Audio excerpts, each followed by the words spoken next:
They are petroleum-derived, greenhouse gas-emitting, topsoil-depleting, gut microbiome harming, hormone-bending toxins. And to think I had absolutely no idea as to why my hair, skin, and weight wasn't getting any better. Hey guys, I'm Andrea, and I want to tell you all about how to eat healthy for your hormones, and it is not what you think. It has nothing to do with protein shakes and exercising and restricting calories and dieting. It has nothing to do with dieting. It just has to do with eating more whole foods. And I want to show you how I do that, how I make it work for my busy schedule. And I want to give you some ideas on how you might be able to make it work. And I want to let you know all about the amazing benefits of doing this. Now, I want to jump in and say I am not a nutritionist nor my dietitian. I'm trained as an environmental toxins coach, which means I know a lot about the additives and potentially harmful ingredients that could be added to your food. The other important thing to note is that you can actually avoid all toxins, and your body's actually really good at detoxifying from harmful ingredients. How I like to help women that I work with boost their detoxification pathways is to really improve their gut health and to incorporate a lot of plant foods into their diet, which are high in fiber and phytochemicals, which will help to protect them against some of those harmful ingredients. It's way less complicated than you think. It really comes down to becoming more aware of what you're consuming, especially with packaged foods, like looking at ingredient labels and understanding what's added and why it's added, and why when you make things at home you don't have to add those things, or if you know what to look for in the supermarket and buy certain brands, you can make better choices because they haven't added some of those harmful ingredients. What I really wanted to do was to share with you sort of a side-by-side comparison of what I used to eat in a day and what I eat now. If you don't have a lot of time, but you're still looking to get the benefits of healthy whole foods eating, then stick around because I will show you exactly how it's done. Okay, now here's what I used to eat when I thought that I was being healthy. A protein shake so that I could constrict how many calories I had for breakfast. Maybe cold brew coffee with some soy creamer in it. Caramel, vanilla, Italian delight. I don't know, I'm making that up. I definitely have a little snack, maybe a granola bar. For lunch, I would have like a Trader Joe's prepackaged salad, an apple, wouldn't bother to wash it, Sabra hummus. And after leaving the office, I would go right to the gym. A Lara bar maybe, I'd have a bottled water from the back, the trunk of my car. And then when I got home, I'd immediately have a glass of red wine, boneless, skinless chicken with some barbecue sauce on there, steam some broccoli. I can't believe it's not butter on there. Boil in the bag, brown rice, some Halo Top ice cream. So yeah, I thought I was doing really well. I thought it was like being really healthy and doing everything that I possibly could to look my best. But no matter how much I constricted my calories and tried to eat healthy and ate salads every single day and worked out really hard at the gym, no matter how much I did that, my hair didn't get better. The quality of my hair didn't get better. The quality of my skin didn't get better. My digestion wasn't better, and I wasn't able to, maintain a healthy weight. I was still unhappy with the way that I looked, right? And I was just so at my wit's end thinking, what the heck? What more can I do? Maybe this is just my life now. Maybe I just can't attain the way that I want to feel and look physically and internally. And that's how it was for a long time. Well, as I learned more, I realized there's a lot I didn't know about how to actually be healthy. Let's start with breakfast, with that shake, that chocolate shake that I would have in the morning as a meal replacement. Even if it was super clean, the fact that it's ultra processed means that I might be missing out on a lot of dietary fiber, which would help manage my blood sugar levels. And so with a blood sugar spike and crash, that would leave me feeling super hungry, maybe an hour maybe 2 hours after I even ate it. And that's exactly what I experienced. Now think about that cold brew coffee I used to drink. It used to come in a plastic jug. So here you have an acidic beverage sitting in a plastic jug for a long period of time. And as we know, even non-BPA plastic does leach endocrine disruptive chemicals into your beverage, especially with acidic foods and especially over longer periods of time. And that's why creamer, high in sugar with artificial flavoring and possibly soy contributing to, or processed soy contributing to estrogenic effects. Something that I didn't have to drink if I had known that there was a better alternative. So in the morning, I still love to have my cold brew coffee, except now I make it myself in a glass jar on my countertop. It's the easiest thing in the world. I literally just have to make it maybe once a week. I pour in some coffee grounds, add some filtered water, and I let it sit overnight. Easy and done. In the morning, I heat it up because I like to have my coffee warm, and I add some oat milk with no added oil. I also add Vital Proteins collagen powder to my coffee. It's a great way to boost my protein intake in the morning. And I add an adaptogen blend to my coffee with maca and reishi and ashwagandha, and it is absolutely delicious, and that will help me ease into the day with a little stimulation but with a sense of calm, hopefully, and again balance out. I do sometimes add some maple syrup, let's be honest, every single day to my coffee for a little sweetness, so the protein will help balance out that blood sugar. Now, one other note on adding sweetness to your breakfast or coffee or anything, cinnamon is actually a really good addition, especially if you're adding some maple syrup to that. Not only does cinnamon add some natural sweetness without any added sugar, but it also has been shown in research to help stabilize your blood sugar. And then for breakfast, the night before, I might make some overnight chia seed pudding, adding some oat milk as well. You can add some more nuts to that and some fruits. If you're into the sweet thing, sometimes I'll mix in some leftover rice, and I do like to heat it up in the morning and make it sort of like an oatmeal consistency. So if you're somebody with insulin resistance, maybe PCOS, then it's really important for you to try to limit your carbs in the morning and boost your protein. And so this is a really good option for that. Now think about that Trader Joe's salad, which I used to love. They're delicious, and there are usually a lot of vegetables in them, and they also, I think, are making organic ones now. But like, for instance, completely packaged in plastic, and think about the dressing.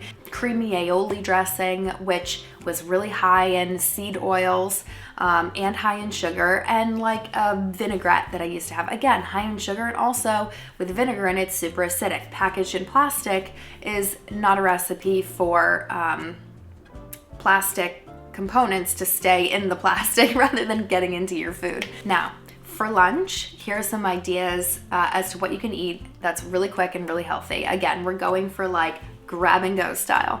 So one of my favorite things would maybe be a thin slice of organic sourdough toast, and maybe some avocado and spinach and some soft boiled eggs on there, and then add some dulse flakes and some mineral rich salt, maybe Himalayan salt. Seaweed is really high in iodine, and if you're somebody who struggles with your thyroid function, then make sure that you're getting enough iodine. You could also make an omelet. I love making omelets, and I always actually add some sauerkraut on top of my omelets, which are great probiotics, and it kind of gives it that tangy, acidic flavor, similar to like ketchup on eggs. If you are somebody who likes ketchup on eggs, then you'll know exactly what I'm talking about. I used to be that kid. So definitely try some sauerkraut. It will scratch the same itch. And then the hummus and pretzels. So hummus is great for you usually, but oftentimes hummus, and Sabra in particular, is made using highly processed seed oils. Now, there's a little bit of debate recently about whether soybean oil in particular is super inflammatory or not, but the general consensus is that soybean oil, which is high in omega-6 fatty acids, could contribute to inflammation if you don't have enough omega-3s to balance it out.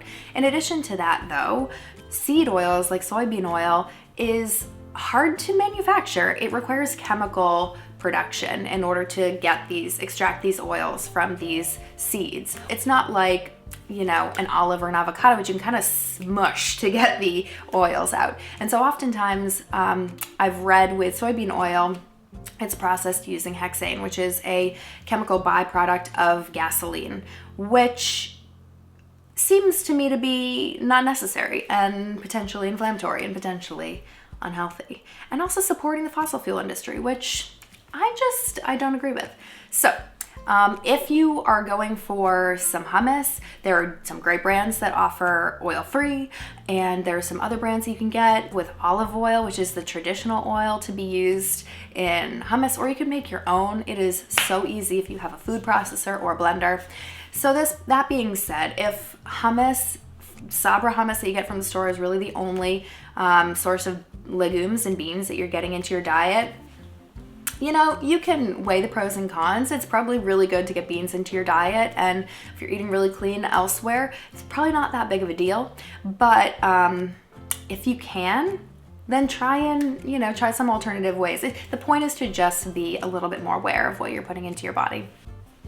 And that apple that I mentioned, so conventional apples are one of the most heavily sprayed crops in the US. You can check out the EWH Dirty Dozen list for other heavily sprayed crops. But even if you wash your apple with baking soda and vinegar, you can really only remove up to 80% of the pesticide residue. And that doesn't even include the pesticides that have penetrated into the flesh. I could do a whole thing on just pesticide and herbicide use alone, but in general, they are petroleum-derived, greenhouse gas-emitting, topsoil depleting, gut microbiome harming, hormone-bending toxins.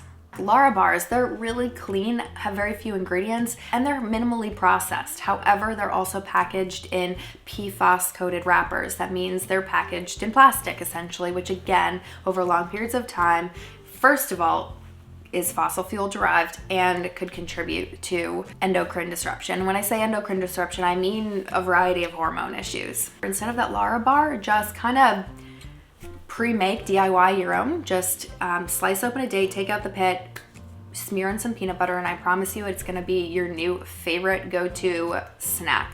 Really high in potassium, which is great pre-workout, a little bit of sugar, and actually dates have a lot of fiber. And in addition to that, the fat and the protein from the peanut butter will help to stabilize your blood sugar and give you that lasting energy. So highly recommend. Now for dinner, California red wine, especially non-organic wine, it could be heavily sprayed with pesticides. So I needn't speak more on that topic. And then the barbecue sauce that I had on that boneless, skinless chicken. First of all, bones in chicken are really good, and you can save those bones and create stock later. And as far as the barbecue sauce, you have to be careful because a lot of store-bought barbecue sauces could contain some of those seed oils as well as a lot of sugar. I really love the Primal Kitchen brands, and you can definitely get it at Whole Foods, and you can get like mayonnaise, barbecue sauce, ketchup, any sort of condiment essentially, and even sauces and things that are made with some really good healthy ingredients. And that steamed broccoli, even though it was great that it was steamed, I can't believe it's not butter on there, which is essentially rebranded margarine. And again, it's like a seed oil, which could cause inflammation. And then that boil in the bag rice, like I can't believe that I had no concept at the time that it just didn't occur to me that boiling rice in plastic can't be healthy. And to think I had absolutely no idea as to why my hair, skin, and weight wasn't getting any better. Now compare that to what I know now about managing my blood sugar and reducing inflammation, getting loads, a variety of different whole foods nutrients, and avoiding toxic additives to processed foods. Now for dinner, I'd probably go for some organic gluten-free pasta, throw in some curly kale, frozen peas, carrots, and mix, like just anything from my freezer. And like that would be the fastest, easiest thing. If I had meat that I already made, maybe I'd add some of that chicken again, just to give it a protein boost. But Primal Kitchen vodka sauce, again, that brand that I mentioned that you can find at Whole Foods. In the evening time, it's okay to have a little bit more carbs. That's gonna help you sleep. So it's not a bad idea to kind of load your carbs at the end of the day if you have any sort of like PCOS or insulin resistance or things like that. For dessert, honestly, I think that you are gonna find that when you start eating a variety of nourishing whole foods with loads of like protein and healthy fats, you're gonna feel so satiated after dinner that you're not even gonna want a dessert. If it's one of those days though that you are craving a little something sweet at the end of the meal, highly recommend some like dark chocolate peanut butter cups, organic dark chocolate peanut butter cups, or like if you're not somebody who has it, if you're somebody who does not have a dairy intolerance or a dairy sensitivity, then you can find some delicious like grass-fed ice cream. Jenny's is one example, and I have tried it before. It is absolutely amazing, full of some fat and some protein to balance out the sugar. You seriously are what you eat, and that's why it's so important that you start to pay really close attention to exactly what you're putting in your body. Just do your best to avoid endocrine disruptive additives, inflammatory additives to your diet, especially in packaged processed foods, which that includes preservatives and artificial flavors and colors and even pesticides and herbicides and MSG and processed soy products. And then at the end of the day, I hope you just take it all in stride, and more importantly, enjoy the experience of eating, whether that's with friends and family or whether it's just taking a peaceful, quiet moment to yourself. You are so lucky to have the opportunity to love and nourish this amazing body of yours, which is going to take you through the world for many, many years to come. So don't take it for granted. All right, on that note, I'll let you go and enjoy the rest of your day. And I really appreciate you sticking around and listening to this video. If you have any questions, feel free to drop it in the comments below. I love talking about this stuff, and I hope that you found it helpful and valuable. If you did, feel free to hit like. If you want to see more from me, hit subscribe, and I really look forward to talking with you again. All right, I'll see you later. Bye.